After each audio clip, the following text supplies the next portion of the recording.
വിക്രമാദിത്യ കഥകൾ ഭാഗം 16. പൊതിച്ചോറ്.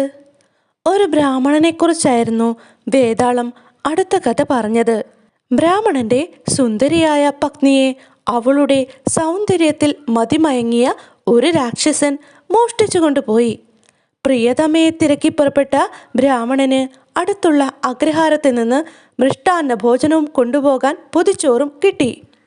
നടന്ന് ക്ഷീണിച്ച് പടർന്നു പന്തലിച്ച ആൽമരത്തിൻ്റെ ചുവട്ടിലിരുന്ന് അയാൾ ഊണ് കഴിക്കുകയായിരുന്നു. അപ്പോൾ ഒരു പരുന്ത് ഒരു സർപ്പത്തെ കൊത്തിക്കൊണ്ടുവന്ന് അയാളുടെ തലയ്ക്ക് മുകളിൽ ആലിൻ കൊമ്പിലിരുന്ന് തിന്നുവാൻ തുടങ്ങി. പാമ്പിൻ്റെ മാരകമായ വിഷം ബ്രാഹ്മണന്റെ ചോറിൽ വീണത് അയാൾ അറിഞ്ഞില്ല. വിഷം കലർന്ന ചോറുണ്ടതിനാൽ അയാൾ മരിച്ചുപോയി. വേതാളം ചോദ്യം ചോദിക്കാൻ ആരംഭിച്ചു. ബ്രാഹ്മണൻ മരിച്ചതിൻ്റെ പാപം ആർക്കാണ്?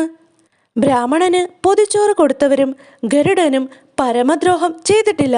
അതിനാൽ അതിനെപ്പറ്റി പറയുന്നവർക്കാണ് പാപം എന്നുള്ള വിക്രമാദിത്യൻ്റെ മറുപടി കേട്ട വേതാളം തൻ്റെ പഴയ സ്ഥലത്തേക്ക് തന്നെ മടങ്ങിപ്പോയി. കൂട്ടുകാരെ, കഥ ഇഷ്ടമായോ? ഇഷ്ടമായെങ്കിൽ ചാനൽ സബ്സ്ക്രൈബ് ചെയ്യാനും വീഡിയോ ലൈക്ക് ചെയ്യാനും മറക്കല്ലേ.